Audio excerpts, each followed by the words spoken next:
An arrogant police officer holding a steaming cup of coffee deliberately hurled it into the face of a black woman, simply because she had dared to demand fair treatment. But what he didn't know was that this woman was none other than the newly appointed chief of police, a force far greater than he could ever anticipate. Before we dive into this gripping story, make sure to subscribe to our channel for more thrilling tales you won't want to miss. Naomi Carter stepped into Brookdale Police Department with an air of quiet confidence. She wore a fitted dark blouse and jeans, her long black hair neatly tied back. Despite her composed presence, no one gave her much attention. To them, she was just another civilian seeking help, a face in the crowd. "What do you need?" The voice was gruff, laced with impatience. Dean Walker, a broad-shouldered officer with an air of arrogance, barely looked up from his computer screen as Naomi approached the front desk. His tone carried the weight of someone who saw himself as untouchable. "I'm here to report a theft," Naomi said, her voice calm but firm. Dean finally lifted his head, his cold eyes scanning her from head to toe. A smirk tugged at the corner of his lips as he let out a dry, mocking laugh, loud enough for the other officers in the room to hear. "Another one, huh?" He leaned back in his chair. "Let me guess. A phone? Maybe a purse? Hate to break it to you, lady, but those things don't just magically turn up again." Naomi met his gaze without flinching. "I want to file a report. That is my right." Her unwavering stance seemed to test Dean's patience. With a slow, deliberate motion, he grabbed his coffee cup, the steam curling into the air as he moved closer to her. A few officers glanced up from their desks, their eyes flickering between the two. None of them intervened. Some turned away, pretending to focus on their work, but their stiff postures betrayed their unease. Dean's voice dropped to a low, almost mocking whisper. "People like you need to learn their place. We have real crimes to deal with, not..." Before Naomi could respond, Dean tilted his cup, in one swift motion, splashed the scalding liquid right at her face. A sharp gasp cut through the silence as the coffee struck Naomi's cheek, the burning sensation searing her skin. She stepped back, her shirt now stained with the dark liquid. The station fell into a heavy, suffocating stillness. Near the back of the room, Ethan Hayes, a young officer, clenched his fists at his sides. He looked as though he wanted to say something, to step in, but a sharp glare from Dean stopped him cold. The others kept their heads down, unwilling to become targets themselves. Dean exhaled dismissively. "Consider that a lesson in respect," he said, his tone as casual as if he had just swatted away an insect. He returned to his desk, sat down and resumed typing as if nothing had happened. "Now, get lost." Naomi wiped her face with the back of her hand, feeling the weight of every silent onlooker in the room. Their gazes held a mix of pity and fear, but no one moved, no one spoke. She took a deep breath, steadying herself. She refused to give Dean the satisfaction of seeing her shaken. "Not yet. Thank you," she said quietly, though her voice carried a steel edge. "Thank you for showing me exactly how things work around here." Then, with measured steps, she turned and walked away. The silence behind her was deafening. Naomi strode down the hallway of the precinct, her mind sharp despite the sting on her face. Droplets of coffee slipped from her chin, falling onto the cold tile floor. The harsh, fluorescent lights reflected off her reddened skin, but she neither stopped nor looked back. Dean's voice still echoed in her mind, not for the insult itself, but for the arrogance, the sheer contempt of a man who believed he was untouchable. At the end of the hall, a door swung open. Robert Lane, a middle-aged officer with a composed demeanor, stood waiting. Unlike the others, his gaze was not indifferent, it was knowing. "Are you all right, Chief?" Robert asked, his voice soft but laced with concern. Naomi exhaled slowly, controlling the simmering anger beneath her calm exterior. "I'm fine," she replied, her tone cooler than usual. "I assume you heard everything." Robert nodded, his expression heavy with understanding. "I wanted to step in, but you insisted we wait until you saw things for yourself." Naomi reached up, loosening the tie in her hair. As her long black locks fell over her shoulder, they partially concealed the burn on her cheek. She looked Robert in the eye. "I needed to see it," she said, her voice steady. "I needed to see how this system really works when no one is watching." Back at his desk, Dean Walker leaned back in his worn swivel chair, completely unaware that he had just made the greatest mistake of his career. To him, it was just another day at work, another insignificant moment of unchecked power. For over 15 years, Dean had walked through these halls with absolute authority. He was never recognized for excellence. He didn't need to be. Connections and intimidation had been enough. Once upon a time, Dean had dreamed of making a difference. As a young officer, he had believed in justice, in doing the right thing. But the day his parents were murdered in a robbery, and the criminals were never caught, his faith in the system died. Justice, he decided, was nothing more than an illusion. Power was the only thing that mattered. And power was what he had built. Through fear and manipulation, Dean had cultivated a network inside the precinct. He knew which officers were too young and scared to speak up, like Ethan. He knew which superiors were willing to look the other way to avoid unnecessary conflict. He had made himself untouchable. But what Dean didn't know, what he couldn't have imagined, was that the woman he had just humiliated was not a helpless civilian. She was Naomi Carter, the new chief of police. And she had just declared war. Dean Walker had just made the biggest mistake of his career, crossing a woman far more powerful than him. Inside her office, Naomi Carter stood before the mirror, running cold water over her face. The sharp sting of the burn had lessened, but the anger simmering inside her remained. She dried her skin, eyes hardening with renewed determination.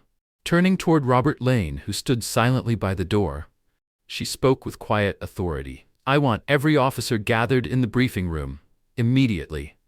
Robert gave a single nod, asking no questions. He had known this moment was coming.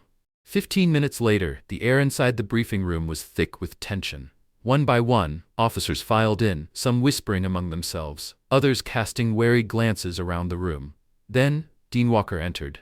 Last, as always, his usual smirk was firmly in place as he slouched into a seat in the far corner, had arms crossed in a show of defiance. But the moment Naomi stepped inside, the entire room fell silent. At first, no one recognized her. To them, she was just a civilian who had walked in earlier, until she strode to the front of the room, set a leather case on the table, and straightened her posture. Some officers exchanged confused glances. A few stiffened in their seats. Something was different. Then she spoke. "Good morning," Naomi began, her voice firm, cutting through the oppressive silence. "I understand you've had an eventful start to your day. Allow me to introduce myself." She paused, letting the weight of her next words settle. "My name is Naomi Carter, and as of today, I am your new chief of police." The reaction was immediate. A few officers stiffened, their faces betraying shock. Others stole quick glances at Dean Walker, their unspoken question hanging in the air. "Is this real?" At the far end of the table, Dean sat frozen. The smirk vanished from his face. His expression darkened, shifting from mild amusement to outright discomfort. "No way."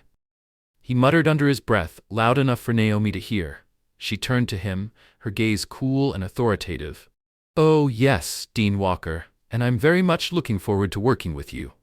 A ripple of unease spread through the room. No one dared to speak, but the tension was palpable, suffocating, like a bomb ticking down to zero. Naomi let the silence stretch before continuing. "I've spent the past 2 weeks observing this station," she said, scanning the room, taking in every expression, every nervous glance. "I've seen how things operate here when you think no one is watching." She let her words sink in. "Let me be blunt. There's a lot that needs to change." Dean's throat tightened. He swallowed hard, trying to mask the unease creeping into his gut. For the first time in years, he felt the ground shifting beneath him. For the first time in years, he realized he might not be in control anymore. As the meeting ended, officers quietly filed out, still processing what had just happened. The usual chatter and casual remarks were absent. At the doorway, Ethan Hayes hesitated. Unlike the others, he didn't leave right away. Instead, his eyes flickered toward Dean Walker, a mixture of uncertainty and frustration on his face. Dean noticed. "Ridiculous, isn't it?" Dean suddenly muttered, breaking the silence. Ethan flinched slightly, caught off guard. "Sorry, what?" Dean stood, his tall frame casting a shadow over Ethan as he approached. His voice was low, almost conspiratorial. "Who does she think she is, walking in here thinking she can change how things work?" His tone was sharp, filled with quiet fury. "Trust me, kid, she won't last long." Ethan didn't respond. He simply nodded stiffly and turned away, walking off faster than necessary. He didn't want to be caught in Dean's crosshairs, but deep down, unease twisted in his gut. The entire station felt different after that meeting. Whispers spread through the hallways like wildfire. Officers murmured amongst themselves, speculating about Naomi Carter. Who was she? Where did she come from? How had she secured this position? Could she really lead? But for the most part, silence prevailed, and everyone understood what that silence meant: fear and caution. Dean Walker, however, remained unfazed, at least on the surface. His smug confidence didn't waver. He had seen superiors come and go. Most of them learned to compromise, and if Naomi Carter thought she was different, she'd learn soon enough. On the other side of the station, Ethan Hayes sat at his desk, his thoughts tangled in frustration and fear. He was painfully aware of Dean's influence. He knew exactly what Dean was capable of, how he silenced people who stepped out of line. For years, Ethan had kept his head down, convincing himself that staying quiet was the only way to survive. But something about Naomi felt different. Unlike the previous chiefs, who avoided conflict for the sake of keeping the peace, Naomi didn't seem afraid. She wasn't interested in compromise. She was a threat to the very system Dean had built. And for the first time, Ethan wasn't sure who would win. Later that day, Paul Mitchell, a middle-aged officer known for avoiding conflict, leaned toward Ethan during their afternoon shift. "What do you think?" Paul asked casually, keeping his voice low. "Does she stand a chance?" Ethan shrugged, pretending to focus on his paperwork. "I don't know, but she seems serious." Paul let out a dry chuckle. "Serious? That'll get her nowhere here. Being serious just makes you a target faster." Ethan didn't argue, because part of him knew Paul wasn't wrong. Paul Mitchell scoffed, shaking his head. "Serious? That'll get you nowhere here. Being serious just makes you a target faster." Ethan Hayes remained silent. He knew Paul wasn't entirely wrong. Standing up meant becoming a threat. And threats didn't last long in Brookdale Police Department. He felt like he was being pulled in two directions. On one side was his frustration with the corruption that had taken root in the station. On the other, his fear of what would happen if he spoke up. Dean Walker wasn't the kind of man you crossed without consequences. Meanwhile, in her office, Naomi Carter stood by the window, watching as the light rain tapped against the glass. The gray sky outside mirrored the weight pressing against her mind. The dim glow of her desk lamp illuminated the stacks of case files in front of her, but she barely noticed them. Her thoughts had drifted, back to the past, back to the very reason she had chosen this path. She had grown up in one of Brookdale's toughest neighborhoods, a place where the sound of sirens was more common than laughter. But through all the struggles, there had been one constant in her life: her grandmother, Eleanor Carter. Eleanor had been a force of nature, a relentless activist who never backed down from a fight, especially when it came to justice. "Justice isn't something that's handed to you, Naomi," her grandmother used to say. "You have to fight for it, piece by piece." One memory stood out above all others. Naomi had been just a child when she watched a police officer shove Eleanor to the ground, simply because she had dared to demand fairness. That was the day Naomi understood. If she wanted to change the system, she couldn't just fight it from the outside. She had to step inside. That was the day she made a promise, and she had spent her entire life keeping it. After graduating with a degree in criminal law, Naomi joined the police force, starting from the bottom, determined to prove herself. But it wasn't easy. Most of her male colleagues dismissed her, seeing her as nothing more than a woman trying to play a man's game. They underestimated her, mocked her.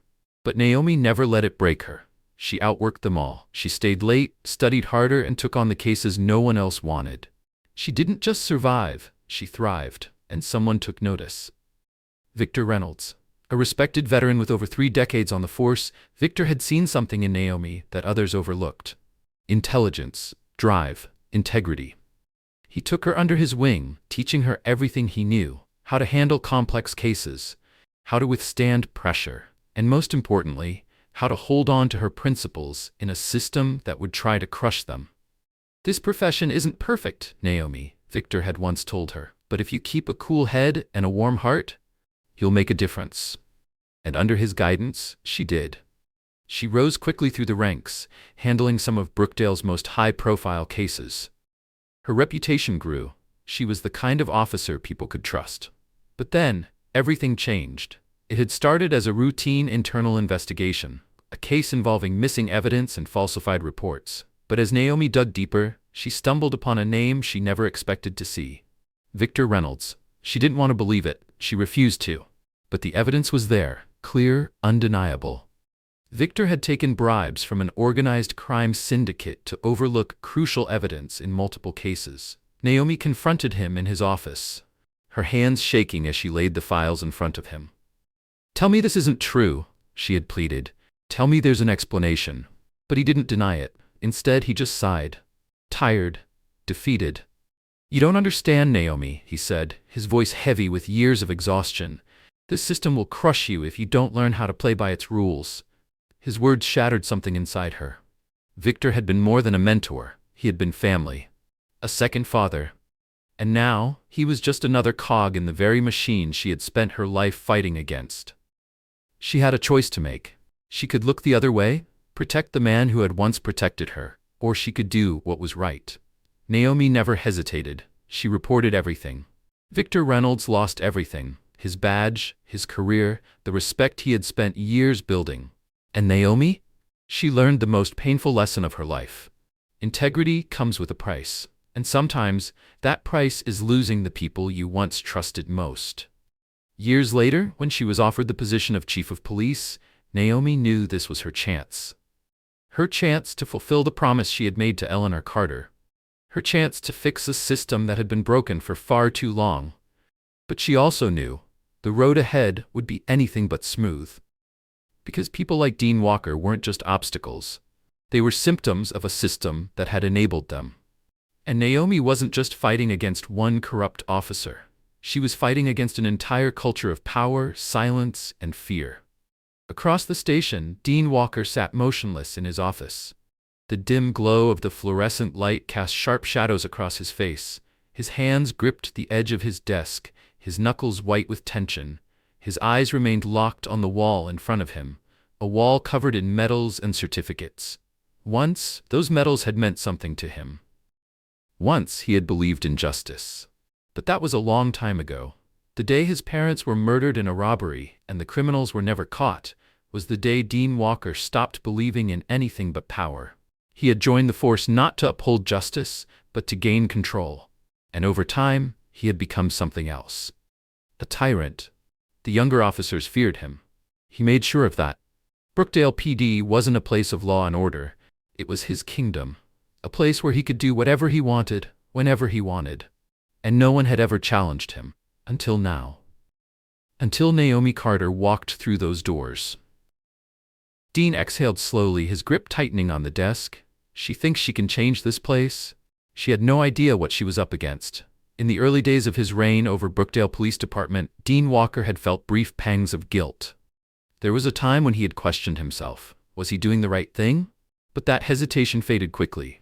Over time, he convinced himself that everything he did was for the greater good. Keeping order, protecting the department, and, most importantly, protecting himself. Violence? Necessary. Discrimination? A tool. Fear? The foundation of power. But now, with Naomi Carter's arrival, his carefully crafted empire was at risk. She wasn't just a new chief. She was everything he despised. Faith in justice, belief in the system, the naive idea that things could change. To Dean, Naomi wasn't a reformer, she was a threat. A cold smile curled at the edges of his lips as he leaned back in his chair. "If she wants a fight," he muttered under his breath, "she's picked the wrong person." But deep down, for the first time in years, something unsettled him. Naomi Carter was not like the others he had easily manipulated or broken before. She was different. And that made her dangerous. Dean Walker strode down the hallway, his smug smile fixed in place. He had just finished speaking with a few officers, reminding them who truly held the power in this station. He felt secure, unshakable. Until he reached the end of the hall. A group of officers had gathered outside the large conference room. Their hushed voices and uneasy glances made it clear. Something was happening. Dean's eyes narrowed. An unscheduled meeting? He had not been informed, and that was enough to put him on edge. Without hesitation, he pushed open the door and walked in. The atmosphere inside was heavy, suffocating. Officers whispered among themselves, their expressions unreadable. A few darted nervous glances toward Dean but quickly looked away. At the far end of the room, Ethan Hayes sat near the door, flipping a pen between his fingers, his face tense. He didn't know what was coming, but something deep in his gut told him. This is going to change everything. Then the door swung open. Naomi Carter stepped inside. She wore a pristine police uniform, her newly minted badge gleaming under the fluorescent lights. Her posture was straight, her gaze steady. The room fell into absolute silence. She didn't need to say a word. Her presence alone demanded attention. Naomi took a measured step forward, letting the weight of the moment settle. "Good morning." Her voice, though calm, carried undeniable authority. "I know you're all wondering why we're here today," she continued, her eyes scanning the room before finally settling on Dean Walker. Letting the silence stretch, she walked to the head of the table, placing her hands firmly on it. Then, looking directly at Dean, she spoke. "My name is Naomi Carter, and I am your new chief of police." For a few seconds, no one moved. A couple of officers let out quiet, involuntary sounds of shock. Ethan Hayes' eyes widened in disbelief. At the far end of the table, Paul Mitchell, the middle-aged officer known for keeping his head down, sat motionless. But this time, there was something new in his expression. Hope. And then, Dean Walker clenched his jaw, his arms folded across his chest, attempting to look unfazed. But the rigid tension in his posture betrayed him. A slow wave of irritation surged through him. This was not what he had anticipated. A woman. Nothing more, nothing less. And yet, she had just walked into his domain and challenged everything he had built. Naomi let the weight of the moment settle before speaking again. "I'm not here to make friends," she said, her voice steady but sharp. "I'm here to ensure this station operates as it should, protecting and serving the community, not protecting the personal power of any individual." A short, sharp laugh cut through the silence. Dean Walker. He leaned back in his chair, smirking. "Do you really think you can change anything here?" he asked, his tone dripping with mockery. Naomi didn't blink. Her gaze locked onto his, cold, unyielding. "I don't think, Dean. I know." Taking a deep breath, Naomi reached into her leather case and pulled out a thick folder. She placed it on the table with a controlled motion. "This is the first step in my reform plan," she announced, her voice unwavering. She flipped open the folder, revealing pages of policies, each one outlining critical changes to the department. Mandatory ethics training, a restructured process for handling citizen complaints, the establishment of an independent internal oversight unit. Naomi's gaze swept across the room. "I will not tolerate abuse of power," she declared. "I will not allow injustice to continue in this station." She let the weight of her words settle before adding, "If you have something to hide, you'd better come forward now. Because if you don't, I will find it." Her words weren't a threat. They were a promise. A few officers lowered their heads, visibly uneasy. Others, like Ethan Hayes, felt something stir inside them. For the first time in years, a flicker of hope sparked within the department. But not everyone welcomed the change. Dean Walker narrowed his eyes, his smirk fading as he studied Naomi carefully. She wasn't bluffing, and that made him hate her even more. He stood slowly, his movements deliberate, casting a challenging glance in Naomi's direction. "You can say whatever you want," he said, his voice calm but brimming with defiance. "But in the end, you'll see, the system isn't as easy to change as you think." Naomi Carter's gaze didn't waver. "Then I guess we'll see who's right, Dean." Dean Walker held her stare for a moment longer, then smirked. He turned on his heel and walked out of the conference room. Not in defeat, but with something darker brewing in his mind. A plan. A plan to bring Naomi Carter down before she had the chance to deliver on her promises. He stormed into his office, slamming the door so hard that a few nearby officers flinched. A couple of them turned to look, but no one dared to comment. The air inside the station was suffocating, thick with tension. Dean sank into his chair, his bloodshot eyes fixed on the medals hanging on the wall. They were symbols of his past victories, of the empire he had built inside Brookdale PD. But now, everything he had worked for was being threatened. She doesn't just want to change the system, Dean thought bitterly. She wants to destroy it. Dean knew Naomi wouldn't be easy to take down, but she had one weakness. She was new. She hadn't had time to build alliances. hadn't gained the full trust of the department. That made her vulnerable. That evening, Dean gathered his loyalists, officers who had stood by him for years.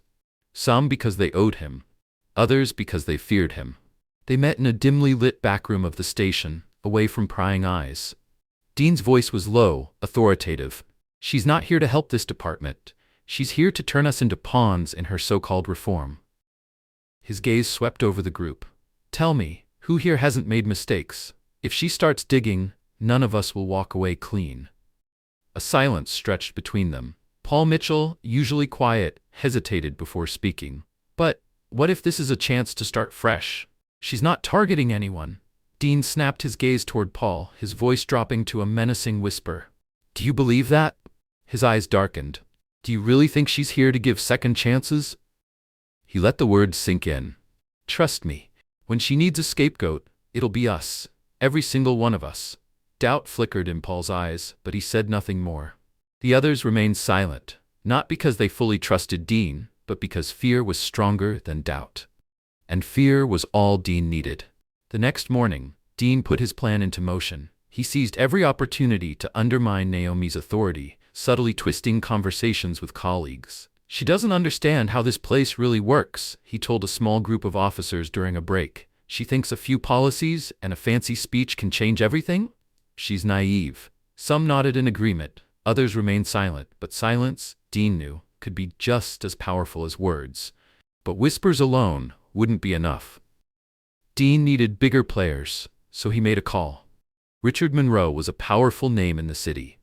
A high-ranking official with deep political connections, Monroe had spent years pulling strings behind the scenes to maintain control over the justice system. Dean met with him in private.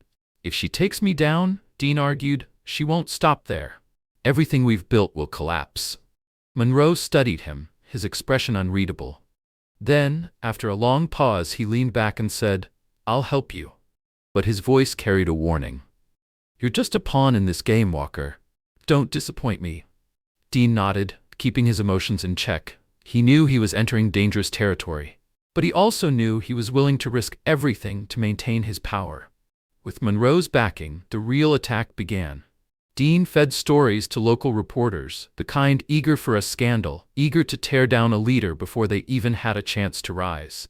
"She's an outsider," he told them. "She doesn't care about this community. She's forcing her will onto the entire system." He implied that Naomi wasn't here to clean up corruption. She was here to make a name for herself. Within days, articles began appearing in small news outlets. Their headlines were crafted with precision, never outright accusing Naomi of wrongdoing, but planting seeds of doubt. What Dean didn't realize was that he was merely a pawn himself in Monroe's game. Monroe and his allies didn't care about Dean Walker's survival. He was expendable. A shield, a distraction. But Dean, blinded by arrogance, believed he was in control. Not one to give up easily, Dean escalated his efforts. As evidence against him began to mount, he turned to Monroe again. "We need to go further," he insisted. Monroe was silent for a moment. Then he leaned forward. "What are you suggesting?" Dean placed a thick dossier on the table. Inside were fabricated documents, carefully forged to suggest that Naomi had once suppressed crucial evidence in a high-profile case from years ago. "If this gets leaked," Dean said, "her entire reputation will crumble." Monroe considered it carefully. Then finally he nodded. "Fine, but this is your mess. Handle it yourself. If you fail," Monroe added, his tone sharp, "I want no part in it." Dean agreed. Days later, the story broke. Police Chief Naomi Carter, accused of suppressing evidence, the truth behind a decades-old case. The news exploded. Reporters swarmed the station, demanding a response. Supporters of Naomi began to question her integrity. Critics found new ammunition to attack her. And through it all, Dean watched from a distance. A calculated smile spread across his face. She might be strong, he thought, but no one can withstand pressure from both the system and the public. Naomi Carter's fight had just begun. The atmosphere inside Brookdale Police Department was suffocating. Suspicion and unease clung to the air like a thick fog. Every conversation was whispered, every glance carried silent judgment. Naomi Carter felt the weight of it all. She knew her every move was being scrutinized. The articles attacking her had spread like wildfire. planting seeds of doubt among officers who had once been neutral, or even quietly supportive. But Naomi remained steadfast. This wasn't just a battle against Dean Walker. It was a battle against the system that protected him. Naomi had immediately recognized the smear campaign for what it was, a carefully orchestrated attack. She wasn't going to let it stand. With the help of Ethan Hayes and Robert Lane, she swiftly launched an internal investigation into the fabricated dossier. And meanwhile, she addressed the public. "The truth doesn't need to be hidden," she stated in a press conference. "I am ready to cooperate with any investigation to prove that this dossier is nothing more than a fabrication." Her confidence set a trap for her enemies. If she was lying, she'd be exposed. But if they were lying, she'd prove it. The investigation moved quickly. The forged documents were full of irregularities. Signatures had been expertly forged, the data didn't match the original case files, and one of Dean's officers had accessed the archives just before the documents surfaced. The truth was undeniable. With the help of forensic experts, Naomi exposed the lies. At her next press conference, she stood before the cameras and declared, "Dean Walker thinks he can manipulate justice. But justice is not so easily bent. The truth will always prevail, no matter how deeply it's buried." Later that evening, as Naomi worked late in her office, a soft knock interrupted her focus. She looked up. Ethan Hayes stood hesitantly at the door, his face tense. "Come in, Ethan," she said, her voice reassuring. He stepped inside, gripping a thick file in his hands. "Chief, I think you need to see this," he said, his voice unsteady. Naomi frowned and took the file from him. As she flipped through the pages, her stomach tightened. Financial records, redacted memos, private email exchanges, a web of corruption deeper than she had ever imagined. Dean Walker wasn't acting alone. He was backed by powerful officials, the same ones who had shielded him for years. And at the center of it all, Richard Monroe. Naomi's grip tightened on the pages. "Ethan, where did you get this?" Ethan swallowed hard. "I found it in the archives," he admitted. "They think I'm just a rookie, that I don't pay attention." He hesitated, then added, "But I overheard some conversations. I knew something was off, so I copied everything before they could erase it." Naomi studied him carefully. "Do you realize the danger you've put yourself in?" Ethan exhaled. "I do. But if you don't act on this, no one else will."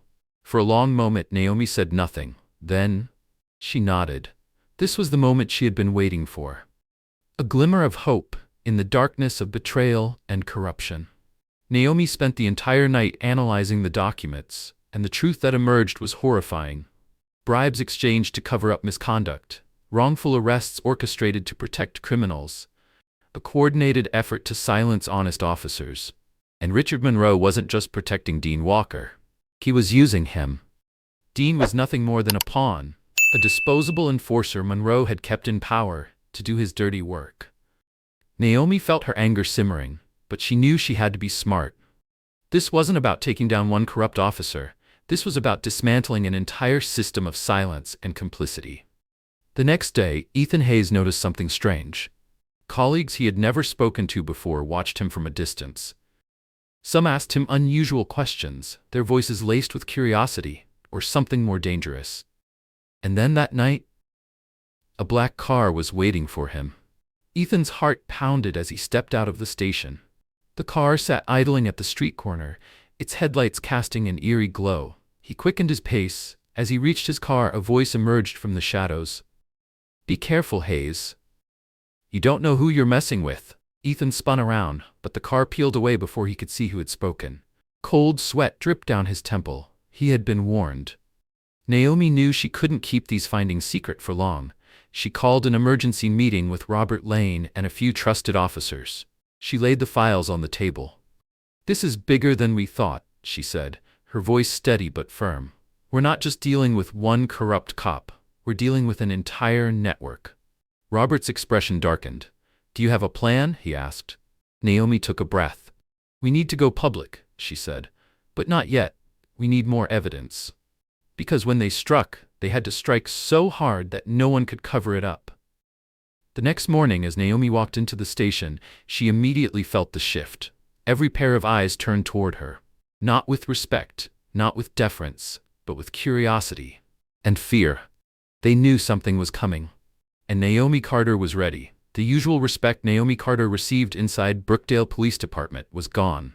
Instead, she felt the heavy weight of skepticism. Whispers followed her down the hallways. Officers spoke in hushed voices, their gazes flickering toward her before quickly looking away. She didn't need to ask. She already knew. Something had happened. Her deputy, Robert Lane, rushed toward her, his expression grim. "Chief, you need to see this," he said, holding out his phone. Naomi took it, scanning the bold headline across the screen. "New leader faces troubled past. Who is Naomi Carter?" Her grip tightened. The article wasn't just an attack on her leadership. It was an attack on her character. It twisted the truth to fit a false narrative, accusing her of using personal connections to advance her career. It implied she had benefited from favoritism by her former mentor, Victor Reynolds, who was now under investigation for corruption. The claims were crafted with precision. They weren't completely false, but they weren't completely true either. Instead, they were designed to mislead. And worse still, the article dragged up a past case from years ago, one where key evidence had gone missing under her watch. Naomi's breath slowed, her pulse steady, but beneath the surface, anger simmered. This was no coincidence. This was Dean Walker's next move. "We can issue an immediate rebuttal," Robert suggested. "I'll contact legal." "No," Naomi interrupted. She knew how these things worked. If they reacted now, it would only fuel the fire. "I want to know who's behind this first." Robert hesitated, concern deep in his eyes. "Naomi, you know this won't stop here, don't you?" She exhaled slowly. "I know." That evening, when Naomi returned home, something felt off. The air inside her house was too still. She glanced at the window, slightly ajar. Her stomach tightened. She distinctly remembered locking it before she left. Her hand instinctively rested on the gun at her hip as she stepped inside. And then, she saw it. Sitting on the kitchen table was an old family photo, a picture of her as a child with her grandmother, Eleanor Carter. It was a cherished keepsake, a reminder of why she had chosen this path. But when she flipped the frame over, her breath caught. On the back of the photo was a handwritten note. "Don't forget what you've left behind." A warning. A threat. Someone had been here. Someone who wanted her to know exactly how vulnerable she was. Naomi forced herself to breathe. Her mind raced with questions. Who had done this? How much did they know? And how far were they willing to go? But she wouldn't let them see her fear. Taking a deep breath, she steadied herself. If they wanted to intimidate her, they had just made a mistake. The next morning, Naomi called an emergency meeting with her trusted team. She laid the article on the table, her sharp gaze scanning the room. "Someone in this station has been talking to the press," she said, her voice low but commanding. "And if I find out who it is, there will be serious consequences." The room fell into thick silence. A few officers avoided her gaze. In the corner, Ethan Hayes felt the weight of the moment pressing down on him. He knew who had betrayed Naomi, but he couldn't speak up. Not yet. Later, Robert entered her office holding a report. "We traced the source of the article," he said. His voice was tight. "It came from an anonymous tip within the station." Naomi's jaw clenched. "And I'm afraid it was Paul Mitchell." She closed her eyes briefly, fighting back a wave of disappointment. Paul, a senior officer, someone she had believed she could trust. Not only had he leaked information, but he had also inflated and distorted the truth, all to damage her. "Why?" Naomi asked, her voice quiet but razor-sharp. Robert hesitated. "Dean," he finally said, "I think he promised Paul something, maybe a promotion or simply protection." Naomi exhaled slowly. She had suspected as much, but that didn't make the betrayal any easier. Over the next few days, the pressure mounted. Criticism poured in from both the media and inside the station. Officers who had once remained neutral now watched her with skepticism. The worst part? The isolation. She still had Ethan, Robert, a few others. But the battle wasn't just about reforming the department anymore. It was about defending herself, rebuilding trust. Late one night, alone in her office, Naomi stared out at the city lights. They sparkled in the distance, but she felt like she was standing in darkness. Her grandmother's words echoed in her mind. "Justice isn't something you wait for, Naomi. You have to fight for it, even if you have to fight alone." She took a deep breath, and her gaze hardened. She couldn't let Dean, and those backing him, win. But first, she had to confront the accusations head-on. The next morning, Another attack came. A video surfaced across social media and news outlets. Dean Walker sat in a dimly lit room, his face calm but tinged with bitterness. He introduced himself as a whistleblower, an insider speaking out for justice. He didn't name Naomi directly, but he didn't have to. His words did the damage. "This isn't just about me," Dean said, staring into the camera. "This is about every officer who has dedicated their lives to this job, only to be discarded like pawns." Naomi Carter doesn't care about justice, she only cares about power. It was a carefully constructed lie, and it spread like wildfire. Naomi watched the footage in silence. She knew exactly what this was. It wasn't just a smear campaign anymore, it was war, and she had no intention of losing. Dean Walker's video spread like wildfire. In it, he presented himself as a whistleblower, a man fighting against corruption within Brookdale PD. It was a carefully crafted lie, his words vague enough to be difficult to disprove, yet damning enough to sow doubt in the minds of the public. And it worked. Journalists eager for a headline-grabbing story quickly latched onto it. Some even began framing Dean as a hero, a loyal officer silenced for speaking the truth. Within days, the outrage spilled into the streets. A protest erupted outside the police station. Hundreds of people gathered, holding signs that read, "Justice for Dean Walker, Naomi Carter resign. We need real leadership." Their chants echoed upward, but Naomi, watching from her office window, refused to waver. This was exactly what Dean wanted, and she would not give him the satisfaction of seeing her shaken. Her deputy, Robert Lane, entered the office, his face tense. "Chief, we've got a problem," he said. Naomi turned from the window. "Some of the officers are leaning toward Dean's side," Robert continued. "Internal meetings are getting heated. People are starting to question your leadership." Naomi remained composed. But she knew. This wasn't just about the media anymore. Dean's real strategy was to divide her department from the inside. If he could erode her support, she wouldn't be able to lead, even if she won the public battle. That evening, Naomi gathered her most trusted allies, including Ethan Hayes and Robert Lane. She laid out new evidence her team had uncovered. The documents implicated not only Dean Walker, but also several high-ranking figures in the city's justice system. "We can't let him control the narrative any longer," Naomi said firmly. "We need to bring the truth to light, but we have to do it the right way. One wrong move and everything we've worked for will only serve his agenda." Robert nodded but sighed. "Naomi, with public opinion turning against you, how can we rebuild trust?" Naomi thought for a moment. "We don't need to rebuild trust right now," she finally replied. "What we need is the truth. The truth will speak for itself." In the days that followed, Naomi and her team worked tirelessly. They scrutinized every document, verified every detail, reached out to trusted journalists, those who sought facts over sensationalism. Meanwhile, Dean escalated his campaign. He held informal press briefings, feeding friendly reporters a carefully curated version of events. His message was calculated, designed to frame himself as the victim and Naomi as the tyrant. But what Dean didn't realize was that his lies were beginning to crack. Naomi's team was relentless. They weren't just gathering evidence to clear her name. They were preparing to dismantle the entire corrupt network that had enabled Dean for years. The battle lines were drawn. Dean played the victim. Naomi focused on the truth, and for the first time, she could see the path ahead clearly. Dean Walker strode into the station that morning, his usual air of confidence intact. But deep down, something felt off. His smear campaign had caused an uproar, but he couldn't shake the feeling that Naomi wasn't breaking the way he had expected. As he sat at his desk, he noticed the shift. A few officers stole anxious glances at him. Others kept their distance.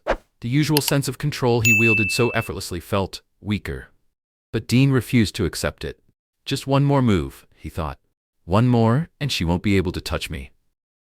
That morning, Naomi made her move. She called for a press conference. As she stood before the cameras, she was calm, composed, and unshaken. The room was filled with reporters, members of the public, and even some officers who had come to see what she had to say. Before her lay a thick folder, the result of weeks of painstaking work. The attention in the room was palpable. Everyone was waiting. But just as Naomi was about to speak, a commotion erupted near the entrance. A group of protesters stormed in, waving banners and shouting, "Justice for Dean!" Fake police chief, our community deserves the truth. Naomi didn't flinch. She raised a hand, signaling for order. And then she spoke. Today, she said, her voice unwavering, I will reveal evidence proving that not just one individual but an entire network has been manipulating the justice system for years. She flipped open the folder, and the room fell silent. Naomi began presenting the facts. Financial documents showing bribes Dean had accepted. Internal emails proving his collusion with Richard Monroe. Evidence tying Dean to unlawful arrests and intimidation of junior officers. But she didn't stop there. Because this wasn't just about Dean Walker. Naomi named other powerful figures who had enabled him. The very people who had allowed corruption to flourish. The people who had used Dean as a pawn to protect their own interests. The truth was out. And there was no turning back. Naomi didn't flinch as she delivered the final, most damning revelation. She had exposed not just Dean Walker, but the entire network that had protected him. The room fell into stunned silence. The corruption ring was bigger than anyone had realized, with Richard Monroe at its center. Monroe had done more than just shield Dean. He had misappropriated community funds to finance illegal activities, including the smear campaign against Naomi herself. The moment the truth was laid bare, reporters erupted with questions, but Naomi remained composed. This, she said, is just the tip of the iceberg. As Naomi calmly signaled officers to maintain order, the protesters refused to back down. From the back of the crowd, a man shouted angrily, "She's destroying this system, make her pay." The energy in the room shifted instantly. Anger, resentment, a dangerous spark in a room already on edge. And then, the back door swung open. Dean Walker stepped in. His movements were slow, calculated, exuding an icy confidence. To the protesters, he wasn't a man under investigation. He was a hero. A man who had been wronged. Dean offered a mocking smile as he walked toward Naomi, his presence alone silencing the room. "Oh, Naomi Carter," Dean said, his voice low and taunting. "I never thought you'd go to such lengths just to take me down." Naomi's gaze didn't waver. Her eyes were sharp, unshaken, unyielding. "You know this isn't just about you, Dean. It's about people like you, those who abuse power for personal gain instead of protecting the community." Dean chuckled coldly, stepping forward. His stance oozed arrogance, as if he still held control. "You can try all you want," he said, his smirk widening. "But you'll never bring down this system. I am part of it, Naomi. And you?" He leaned in slightly, his voice dropping into a whisper. "You're just an outsider." Naomi met his challenge head-on. Her voice, though calm, cut through the tension like a blade. "You're right, Dean. The system is bigger than both of us. But it only thrives because people like you are allowed to exploit it. I won't let that continue." At that moment, the doors swung open again. Officers from the Internal Investigative Unit entered, breaking the standoff. One officer stepped forward, voice firm. "Dean Walker, you are under arrest for bribery, abuse of power, and obstruction of justice." A heavy silence fell over the room. For the first time, Dean's smirk faltered. It was only for a fraction of a second, but Naomi saw it. His arrogance cracked just enough to reveal what lay beneath. "Seer." He recovered quickly, straightening his shoulders. "You think you've won, Naomi?" His tone was steady, but his eyes burned with defiance. "This game isn't over yet." As the officers secured him in cuffs, he turned to give Naomi one last, lingering glare. But she didn't react. She simply watched as he was led away. The room remained silent, but the tension lingered. Naomi knew the truth. This was only the first battle, and the war was far from over. News of Dean Walker's arrest spread rapidly across the city. The public reaction was divided. Some saw Naomi as a force for justice, others believed she had gone too far, and some questioned how Dean had been allowed to operate unchecked for so long. Meanwhile, Richard Monroe and others implicated in the scandal began to feel the pressure. Desperate to avoid exposure, they scrambled to destroy or conceal evidence. But Naomi acted swiftly, ensuring their efforts were thwarted. Still, she knew. The fight against these entrenched forces would be anything but easy. But she was determined to see it through. One battle at a time. As the doors of the police vehicle carrying Dean Walker closed behind him, a palpable sense of relief filled the station. Yet, the tension remained. Dean's fall was not just the end of one man. It was a warning, a reminder to everyone who had compromised or turned a blind eye within the system. Naomi Carter knew this was just the beginning. In the days following Dean's arrest, Naomi initiated critical reforms. Transparency and complaint handling became a priority. Ethical training programs were overhauled. Community forums were held, giving citizens a voice. At one such meeting, a man stood up, his voice blunt and unwavering. "We lost faith in you people a long time ago. How can you guarantee this won't happen again?" Naomi didn't hesitate. "I can't change the past. But I promise, anyone who makes a mistake, including myself, will be held accountable." There was no applause, but the attentive gazes from the crowd hinted at something far more important: the first steps of trust. Late one night, alone in her office, Naomi reflected on her grandmother's words. "Justice isn't something you wait for, Naomi. You fight for it." She exhaled, feeling the weight of everything she had been through. The journey had just begun. But even small steps could lead to meaningful change. And that was enough. By the following month, the police station had visibly transformed. Ethical training improved. Citizen complaints were handled with transparency. Morale within the team began to recover. In the break room, officers who had once been weary and exhausted now shared relaxed laughter. Their conversations no longer revolved around bending the rules. Instead, they celebrated doing the right thing. One afternoon, Ethan Hayes visited Naomi in her office. He hesitated for a moment before finally saying, "You changed not just this station, but me.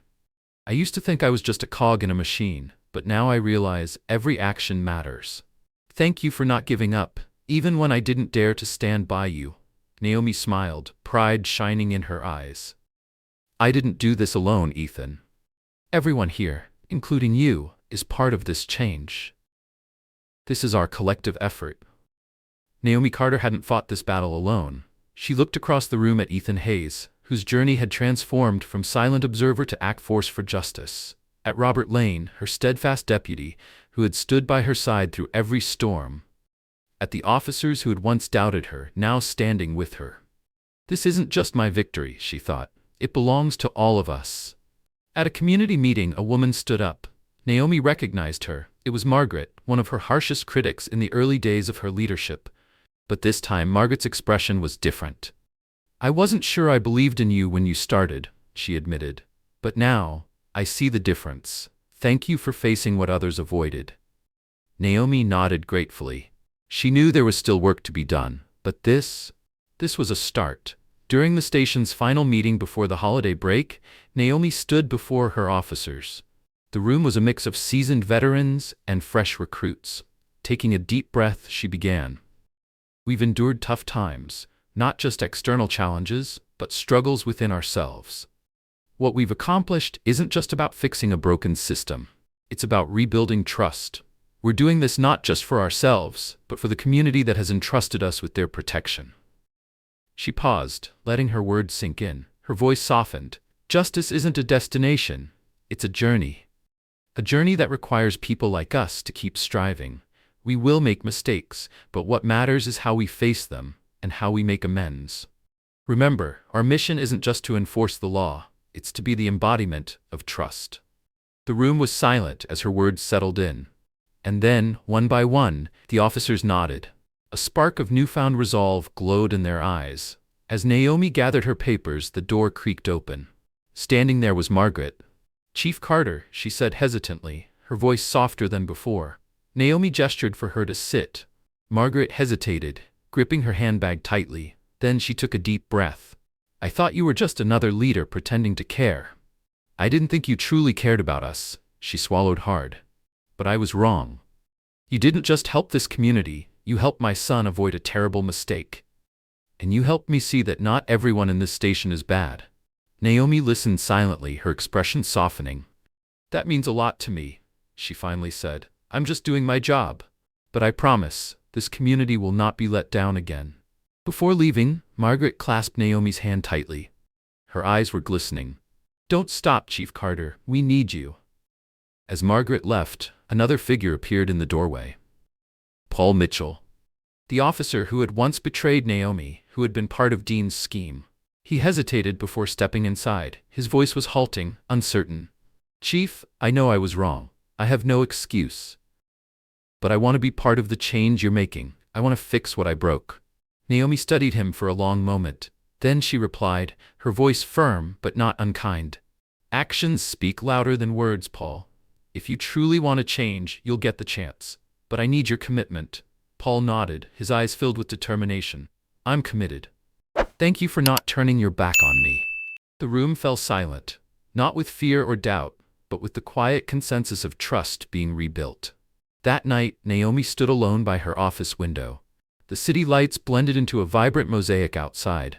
Somewhere out there, the people she had sworn to protect were living their lives. And for Naomi, that meant everything.